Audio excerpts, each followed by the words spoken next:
chapter 77, verse 1.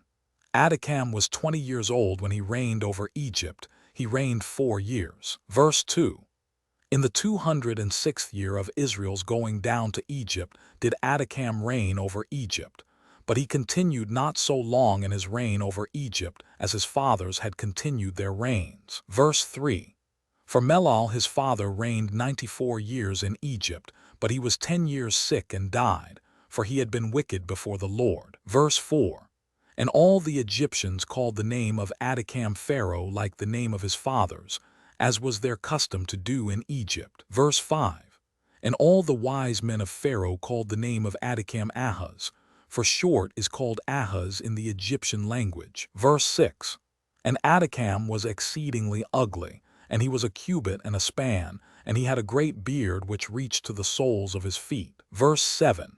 And Pharaoh sat upon his father's throne to reign over Egypt, and he conducted the government of Egypt in his wisdom. Verse 8. And whilst he reigned, he exceeded his father and all the preceding kings in wickedness, and he increased his yoke over the children of Israel. Verse 9. And he went with his servants to Goshen to the children of Israel, and he strengthened the labor over them, and he said unto them, Complete your work, each day's task, and let not your hands slacken from our work from this day forward as you did in the days of my father. Verse 10.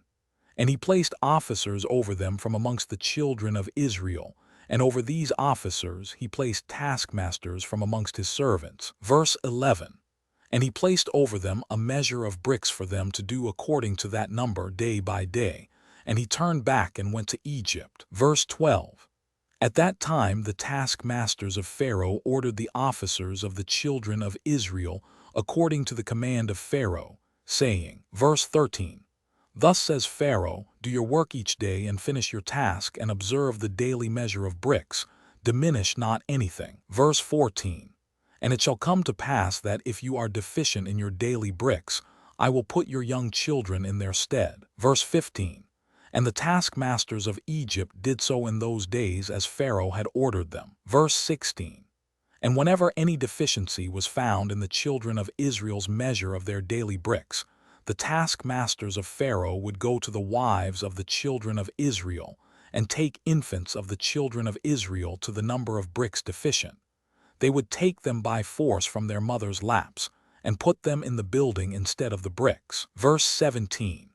Whilst their fathers and mothers were crying over them and weeping when they heard the weeping voices of their infants in the wall of the building. Verse 18. And the taskmasters prevailed over Israel, that the Israelites should place their children in the building, so that a man placed his son in the wall and put mortar over him, whilst his eyes wept over him, and his tears ran down upon his child. Verse 19. And the taskmasters of Egypt did so to the babes of Israel for many days, and no one pitied or had compassion over the babes of the children of Israel. Verse 20. And the number of all the children killed in the building was 270, some whom they had built upon instead of the bricks which had been left deficient by their fathers, and some whom they had drawn out dead from the building. Verse 21. And the labor imposed upon the children of Israel in the days of Adikam exceeded in hardship that which they performed in the days of his father. Verse 22. And the children of Israel sighed every day on account of their heavy work, for they had said to themselves, Behold, when Pharaoh shall die, his son will rise up and lighten our work. Verse 23. But they increased the latter work more than the former, and the children of Israel sighed at this, and their cry ascended to God on account of their labor. Verse 24.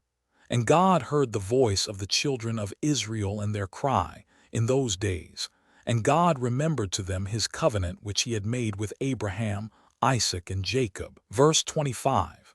And God saw the burden of the children of Israel and their heavy work in those days, and he determined to deliver them. Verse 26. And Moses the son of Amram was still confined in the dungeon in those days, in the house of Reuel the Midianite, and Zipporah the daughter of Reuel did support him with food secretly day by day. Verse 27. And Moses was confined in the dungeon in the house of Reuel for 10 years. Verse 28. And at the end of 10 years, which was the first year of the reign of Pharaoh over Egypt, in the place of his father. Verse 29. Zipporah said to her father Reuel, No person inquires or seeks after the Hebrew man, whom thou didst bind in prison now 10 years. Verse 30. Now therefore, if it seem good in thy sight, let us send and see whether he is living or dead. But her father knew not that she had supported him. Verse 31. And Reuel her father answered and said to her, Has ever such a thing happened that a man should be shut up in a prison without food for 10 years, and that he should live? Verse 32. And Zipporah answered her father, saying, Surely thou hast heard that the God of the Hebrews is great and awful, and does wonders for them at all times. Verse 33. He it was who delivered Abraham from Ur of the Chaldeans, and Isaac from the sword of his father, and Jacob from the angel of the Lord who wrestled with him at the ford of Jabbok. Verse 34. Also with this man has he done many things. He delivered him from the river in Egypt and from the sword of Pharaoh, and from the children of Cush. So also can he deliver him from famine and make him live. Verse 35. And the thing seemed good in the sight of Reuel, and he did according to the word of his daughter, and sent to the dungeon to ascertain what became of Moses. Verse 36. And he saw, and behold, the man Moses was living in the dungeon, standing upon his feet, praising and praying to the God of his ancestors. Verse 37.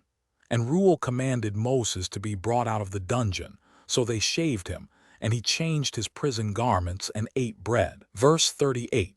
And afterward Moses went into the garden of Reuel which was behind the house, and he there prayed to the Lord his God, who had done mighty wonders for him. Verse 39. And it was that whilst he prayed he looked opposite to him, and behold, a sapphire stick was placed in the ground, which was planted in the midst of the garden. Verse 40. And he approached the stick, and he looked, and behold, the name of the Lord God of hosts was engraved thereon, written and developed upon the stick. Verse 41. And he read it and stretched forth his hand, and he plucked it like a forest tree from the thicket, and the stick was in his hand. Verse 42.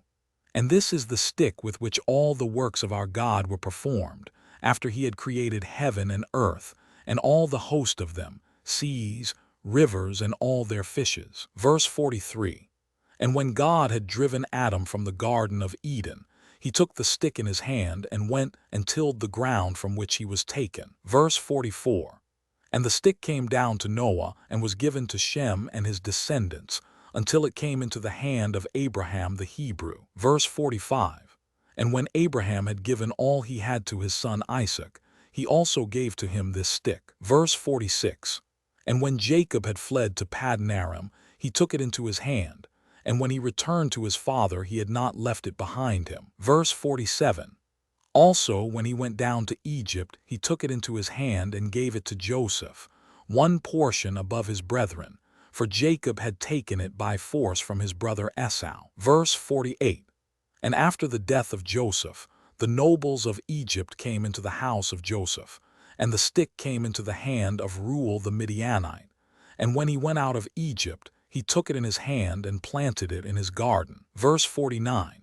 And all the mighty men of the Kenites tried to pluck it when they endeavored to get Zipporah his daughter, but they were unsuccessful. Verse 50.